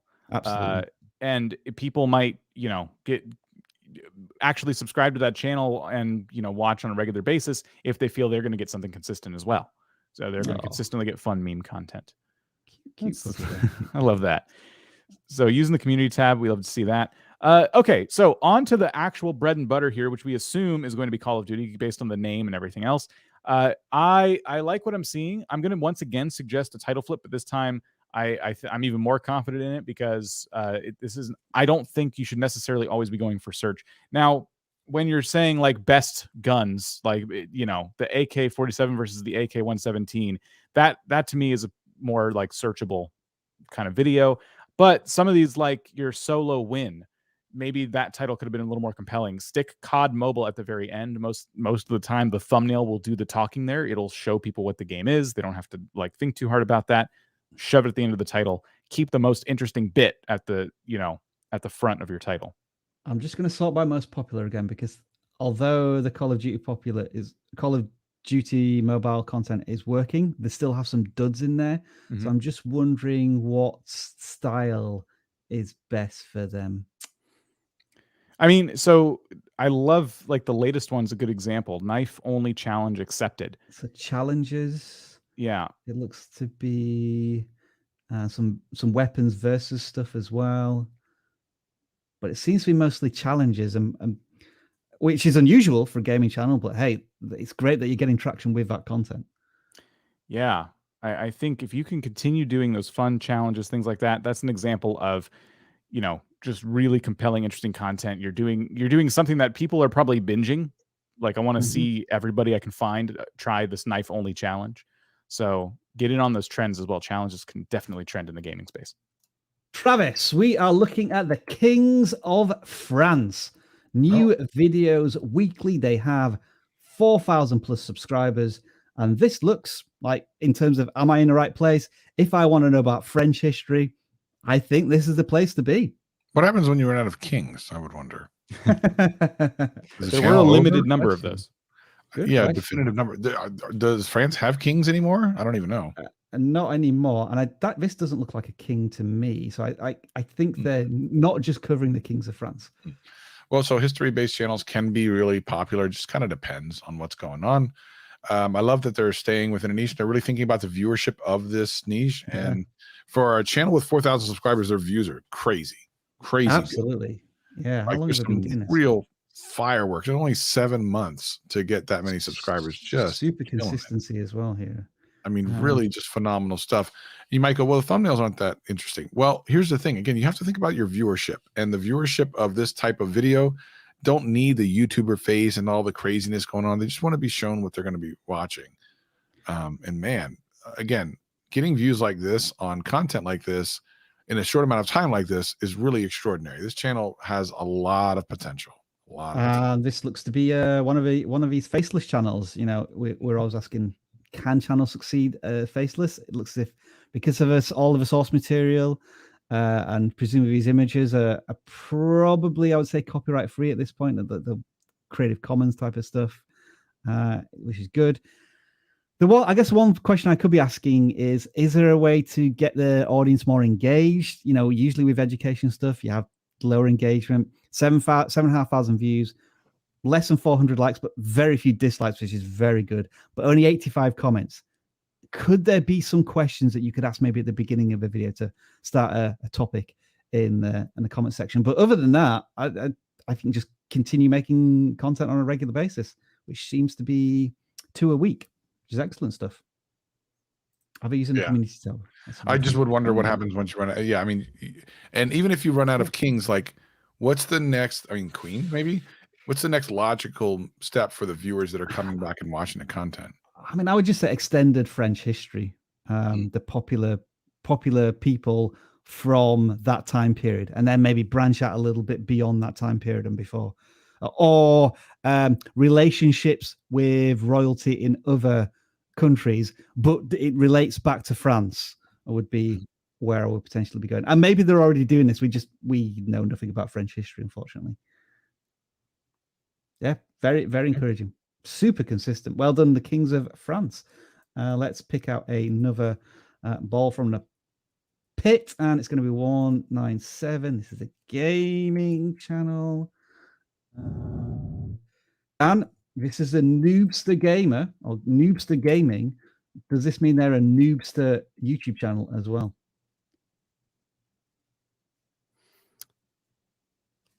Okay, a lot of shorts. I wonder if that's they are premiering a short. Yeah, some of these are not in English too, so I'm kind of confused. You know, again, it comes down to target audience. What I will say is that when you make a YouTube short, the title is like the one thing you have control over. You don't have control over the thumbnail, so you just have no idea what people are seeing when they actually see your short. The title is like that one thing, that one chance to make your pitch for why you should stick with the short. And the one-word titles, I think, probably are not working. It looks as if their short style is to have a landscape video, but they are adding. Maybe they're overselling the. It's almost like a thumbnail video channel name. Yeah, it's hard to, like, I can't focus on the video because that bright, vibrant thumbnail is like very distracting. So think about the viewer experience here. Like, someone scrolling through the shorts feed, they have their phone like this, you know, it's sitting in portrait mode, and you present them a landscape video. They can't even turn their phone to see the whole thing, see what's going on. It's so tiny. You want to be cropping these videos. I think that yes, it was good that you didn't leave giant black bars, but crop them in. Definitely zoom in. You can make them square if that helps. And I know, I can say from experience, it definitely helps with gameplay videos. You can see more of the edges when you make them square, and it still counts as being a short. But consider the viewer experience with these, because it's so hard to see what's going on. Why did He-Man suddenly appear in that? I mean, obviously I haven't got the sound turned on, but that was probably for the comedic effect there. Oh, so there's some more danky meme stuff going on there. But yeah, you think the viewer experience is being hindered by. We understand that you don't want just black letterboxing, but perhaps you've gone too far in the other direction. Yeah. And final question: if this is a short, let's just assume it is. Don't premiere shorts. Yeah, just publish them. I would generally recommend that. Even if it's not a short, I think there needs to be more of a strategy behind premieres, like 3 days out. It's just not worth doing, I would say, at this point. Yeah, so that's a couple things to work on. Now, the channel does have a focus, it seems, on Dragon Ball Z, which is good. And some videos did take off, which is also good. But I don't really know. I mean, I don't really know what I'm going to get if I subscribe, because there's just like, sometimes the title is just like one word. It's not really telling me anything. Could you at least put the name of the game in the title, or something a little more intrigue? Because remember, these will eventually get to your returning viewers. Yes, they will hit the short shelf. Most of the time you'll be getting your views from the short shelf, but as you get in subscribers and as people get to know you, they become returning viewers, and then these show up in browse for them. So give them a reason to click. I have a question which probably has no answer. Do you think premiering stuff that then doesn't get clicked on impacts the potential launch of a video? Or do you think having this in browse and maybe suggested before it goes public live has no impact? I'm not expecting an answer there. It's just I'm thinking about how this may damage analytics before the video even goes live. I have an interesting, maybe irrelevant comparison. Sure. Sometimes an indie game releases way before it's finished, and so all the marketing and everything for it is blown really early. And then by the time the game's in a more finished state, everybody's already kind of over it. They've seen it. They already made their decision about it. I wonder if a video thumbnail works the same way. But I know there's some fantastic games that took years to actually get finished that nobody looks at anymore because they came out years ago, as far as anyone's concerned. Again, from viewer experience, generally people, when they see something on YouTube, they want to consume it immediately, unless they're really familiar with the creator. For example, let's say Shane Dawson, who's been absent from YouTube for, I think, over a year now. Maybe he could premiere a video a week in advance to build up hype and anticipation. But I just don't think a channel with 170 subscribers doing kind of meme stuff really needs to advertise the content 3 days out. They just want to get it out there for their audience to consume. Yeah, premieres need to be treated special, I think. Sparingly. Yeah, sparingly too. Dear Dana, advice, meaningful discussion, social commentary. All right. What do you think we have here, Travis? Commentary. What is social commentary? Isn't that what no, she does tea. I was thinking of Emily Baker because she does I think isn't like social commentary meets law. Legal. So social events meets legal commentary or something. Yeah. So what is this? So give me something more than social commentary. Be more specific. With Emily, it's kind of very specific. I wonder what this would be. What do we think here? So they're a psychotherapist and a hypnotherapist. Oh, there you go. I would lead with that. Hypnotherapy is amazing, super interesting. I would lead with that because there's something intriguing to it. If you're familiar with it, you're instantly going to jump in. If you're not familiar with it, then it's at least intriguing. Okay, so then there's light path. So some very spiritual based stuff. Recognize times you loved. Some of these are all these live streams? Very long videos, yeah.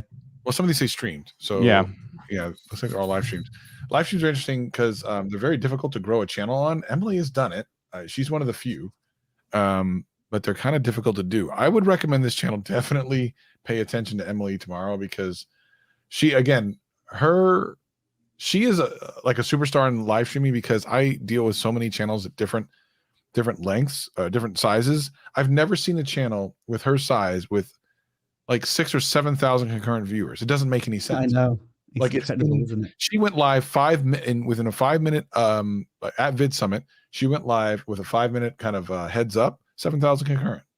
I can't even wrap my head around that. So I think it's important to learn from people who are doing that sort of thing because it's a different kind of strategy altogether. But yeah, definitely paying attention to what your viewers are mostly coming for and what they're looking for is always going to help. And one other quick thing about live streams, you get a slight artificial bump in search when you're live. You do, because you're up to date. So consider that when you're titling your live stream into something that's SEO friendly. And what I can also notice is, although all of these are live streams, the creator is creating custom thumbnails for every live stream, but they're not very good thumbnails because I cannot read the text on any of these thumbnails, pretty much. Or it's too long. Like when I'm scrolling through a feed, I ain't going to bother reading all of his text as well as the images to decide whether or not I'm going to click on it. It needs to be, you need to turn that into 4 words, I would say, no more. Yeah, definitely. It's no one would take the time to read that. And I just don't think the title should do all the talking, and plus it looks like some of them repeat the title in that wall of text. Yeah. So, try and get creative with how to get the click. Use like start with no text and then add like maybe 3 words max. The videos with no thumbnails whatsoever are performing as well at the moment, so I don't think that the thumbnails are helping. I was just looking at most popular to see if anything was sticking out right now, but not just yet. Okay, so that is Dear Dana. How long have we got left? We've got 50 minutes. Okay, we can get through quite a few more channels here. Let's try another gaming channel and see what HD Gamer and Tech has to offer. Should we still assume that when people use HD, it means high definition? Because that kind of feels like 2012 these days. It's like, that's old technology now. I would hope games are in HD by now. I don't think there's any even old games are being remade, so they would technically be in HD. So right, what do we got? Gears of War walkthrough part 19. The type of titles, Dan, that make us shudder. Oh, God of War. Okay, I was gonna say, are they covering two different games? Because I see God of War. Yeah, there's not a lot of reason to watch these, unfortunately. So you're doing a walkthrough of God of War. It's an older game, so even as of a month ago, this wasn't like a current game, and you were up to part 18. So a lot of time spent. These aren't super long videos, so probably some editing put into these, a lot of work. What else can you tell me about God of War? I think it's been walked through before. I don't necessarily think even new players are looking for a walkthrough, and if they are, it was probably done to death when the game first came out. So is there any other value you can bring to fans of this game? Because there's got to be maybe some fun glitches out there you can try.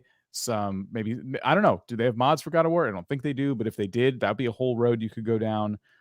It might just be that, maybe we could just do a quick search for God of War and see if anyone's making current content, because this might go back to a conversation we had earlier today, which was, is anybody searching for this game?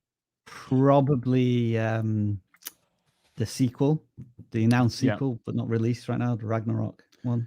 And you notice the channels that are benefiting right now, as of just a couple days ago, are people explaining different characters and elements of the story. I'm guessing there's a lot of speculation in these videos. That's what a God of War channel looks like right now. You're going to go through the history of the old games, compare it to what's to come in the new game, and this is who you're competing with. Nobody's doing walkthroughs on the older God of War. Yeah, I'm just doing stuff in the last hour that's been published on God of War. Let's Play there with 4 views, channel with 5,000 subscribers. Doesn't look as if it's working for that channel. There's somebody doing a Let's Play. I think we've got more people watching our live stream right now than this live stream on God of War. That's a premiere. Now. So there you go again with the premiere. Like, premieres and live streams are treated basically the same, and they just get a little bit of a boost in search. Mm-hmm. Yeah. So what if you typed in God of War walkthrough? Sure. And then shall we limit it to what's been published very recently, like in today, for example? Yeah, let's look at the month. 31 minutes ago. Interesting. 10 hours ago. PS2. Oh, wow. So a lot of interest from players of the game to do these walk. This person's just pumping them out. Rocco Games is playing for the entire game, but nobody's watching the content. But not. Okay, so there's one there. Yeah. Oh, but that's Far Cry. No. Okay. I was gonna say not a lot of views on these. So that's kind of the problem, right? You got to be. I know we're looking at today, so there's not the videos haven't had a lot of time to sit, but this is an older game now, and everybody is all excited about the new game. So can you bring something to that conversation? That should be the direction I think you take this channel. When it comes to gaming channels and certain games, you have to be strategic. And we've given some bad news today, I think, to some gaming channels out there, but it's just part of the game, if you will. You are at the mercy of this trend. Your channel is about a trend. It's fleeting. And only certain games survive the test of time, like Minecraft. There's only a few of those. Everything else, you need to kind of wait for a sequel if you're getting involved in a franchise, and find creative ways to cover it in between. I think what we can say is that if you just want to play the game and you're enjoying playing the game and you want to share it on YouTube, that's cool. There's no problem with that. But if you want to build an audience, start to get YouTube to recommend your content, I would say fundamentally, this channel is doing everything that we tend to advise against, be it playing an older game, doing walkthroughs that don't look as if they demonstrating anything new, including part numbers, and then continuing to do it when nobody's watching the content, almost like banging your head against the wall and expecting something different to happen. I know that sounds all like harsh realities, but that's just what we've seen so many times, Dan, isn't it? With so many creators over the past 2 years that you and I have been looking at gaming channels. Yeah, it's unfortunate, and I don't think these videos get like any traction in the future too, because if a new God of War releases, everyone's looking for that next one. So that's what I would do. I make the pivot now, start making a list of ideas to cover the new God of War, all the different things you want to talk about, and put out maybe just a video a week, leading up to the release of that game. Techomania. All right, the first thing that's going to happen. Let's see. Where do you reckon the cutoff point's going to be on mobile? I'm going to go there. Techomania. So I think it's going to be called Chnoi on a mobile app, perhaps. Probably. All right. What are they reviewing here? Bluetooth earbuds, phones. So, I mean, within computer stuff, WhatsApp, deleted messages, kind of how-to content. So they want to be, with this strategy, there'll be a utility channel. Nothing wrong with that. But just understand, have a real kind of expectation of what is realistically going to happen for a channel like this, which means it's going to have to be search-based.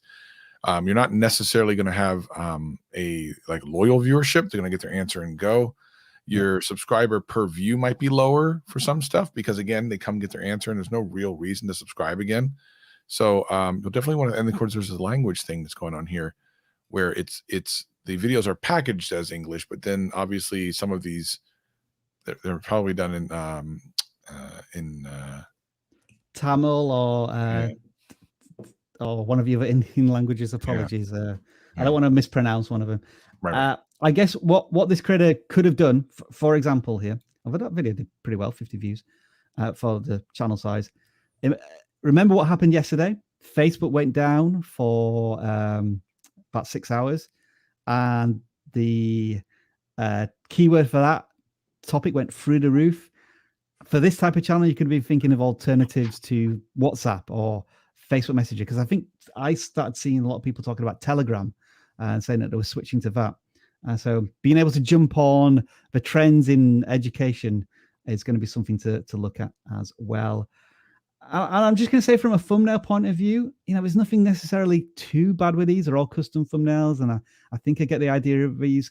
But I've seen these types of thumbnails so often in the last couple of years that there's nothing new or different. And again, each of these thumbnails looks as if it's been built from scratch. So I'm not seeing the branding consistency for the creator. When we compare it to that travel channel, I was going to use that travel channel as an example of, or this one, there's real consistency in the thumbnail style here. So it's always from the same creator, whereas this one could be from 5 different Indian tech channels, as far as I'm aware. And I think with the silence there, it sounds like I've exhausted all the advice that we can offer for that channel. So we'll move on to a gaming channel. I'm just going to tweak my numbers to make sure that every channel is included when we pick. And so this channel is 1.5. Oh, sorry, what was that? 1.15. Yeah, no, 1.55. 1.55. All right. Rift Gaming. I'm sure I've heard of Rift Gaming before. So have we either audited this channel before, or is it a similar gaming name?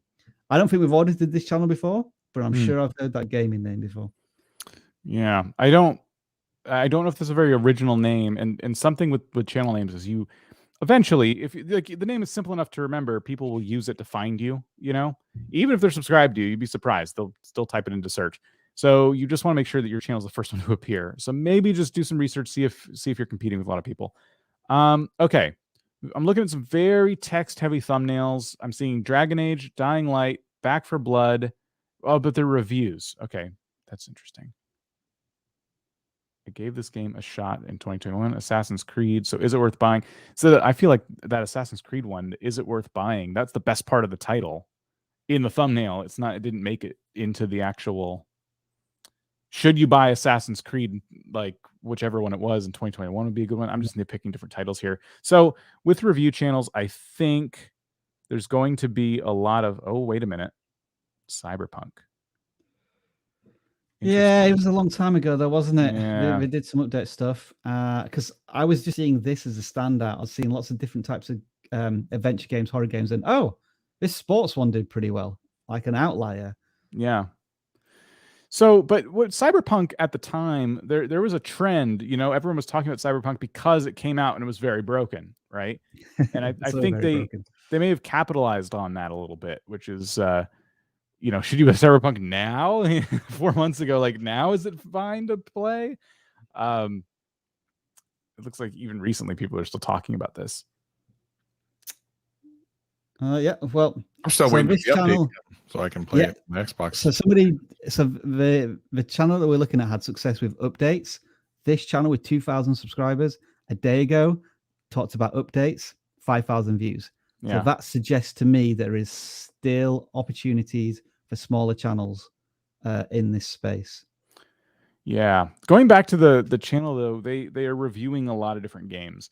So here's the thing: when you review like these different games, like Dying Light and Dragon Age, it looks like you're reviewing older games but with a 2021 spin, and that's an interesting strategy. I think sometimes you'll get something like you did with Cyberpunk, with an older game that you kind of covered recently and it did okay. Then there's the idea that are people still playing Dragon Age right now and everything we've already talked about today. I was going somewhere with that and I totally lost it. You could tell we're kind of we're winding down for the day, right? Well, so here's what I'm thinking. Should this creator make a video in 2077 saying, should you buy Cyberpunk now? Probably. I wonder if anybody's ever... because when people were starting to do flashback videos to Back to the Future, because we actually got, when the film first came out, you never thought you'd get to 2015. Yeah. Yeah. I like that idea. What I was going to say, though, was... so you like the idea of waiting 65 years, yes, Travis? 100%.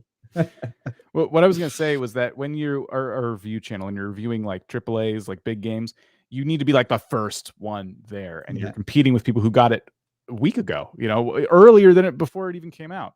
And so then to be okay, maybe you want to review smaller games like indies and stuff like that. And that's not what this channel is doing. They're kind of going in between. They're reviewing these big titles way after the fact. So I would just, go ahead, Dan. Go ahead. I was going to say research, try and figure out the ones that are having staying power. Are people still asking, should I buy Dragon Age in 2021? Because it feels like we're just kind of taking shots at the dark right now, Travis, you put an interesting spin on like older tech in that you did what were they, Amazon reviews, where you would how did it work? You saw a cheap deal on Amazon and bought it and decided whether it was still worth older budget. It's amazing how like older stuff in current times works really well across a couple different niches. And even like Digital Foundry does this on their video game series where they take older games from 15 years ago and then run it either on older hardware or newer hardware just to kind of show you how it works. And those do pretty well too. So I think a lot of things like that can work. Like, is the newer technology better? Well, the one thing that this creator could do is look at sales on like Steam, for example. If a game goes on sale, that might be a good time to pop out one of those videos. Like, should you buy such and such in this date? Like Steam summer sale could be a boon for you. Kirky's Art Class, congratulations on hitting 50 subscribers. A quick look at your channel tells me that you are, I would say, an art channel / Bible readings. It seems like it's more Bible related, which is fine, but it confuses the art portion. Like if I'm interested in art, I may not be interested in Bible reading and Bible study and vice versa. I'm unsure. Like if you were talking about Bible art, different story, but that's not the indication I got from like the top. So I'm wondering. And then one here about learning sign language as well. Yeah. Let's just get a bit about that section here.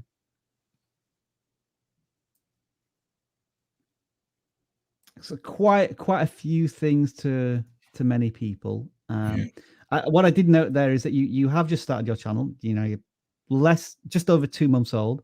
You've already hit 1,000 subscribers. So you've already had some success. 1,000 views and 50 subscribers. So is any trend here? I would say that the art content seems to be more popular than Bible readings, just because of what I'm seeing at the top here. So with that being said, if the creator was going to go down one path or the other, let's say it's art, we look at the thumbnails next and we say, we need to see more thumbnails of the drawings themselves. Drawing a pile of pumpkins. All right. Can I see those pile of pumpkins either in a half completed state or in a completed state in the thumbnail. I'm not sure if these are just literally freeze frames clipped from the thumbnail. What I suspected is that when you upload your video, you get those 3 options. You may be picking one of them. It's time to start researching a little bit more about custom thumbnails. Maybe you haven't even verified your account yet. If you haven't, that would be something to start doing as well. You'll need a mobile phone to do that. And so those would be my quick tips. Anything else from you chaps? Nope, looks good to me. Yeah. Oh, that's interesting. Ones where they were doing what would you call it? Street art? Yeah. Street art. Those will look pretty cool. And so, yeah, that is our final audit of the day, and that is Kirky's art class. Thank you, everybody, for joining us once more on the vidIQ channel audit live streams. As you saw earlier on, we do one-on-one consultations when you can speak to somebody like Travis or El Jelly or Alexi about your YouTube channels for an hour plus and get all of the vidIQ tools, including competitors and daily ideas. I think, Dan, it's time to say goodbye to some people. So I'll start with you. Again, you can use the chat or I'll just flash some names on screen. No! Let's say goodbye to Nora. We'll say goodbye to Sydney. The 3 count. We'll say goodbye to you.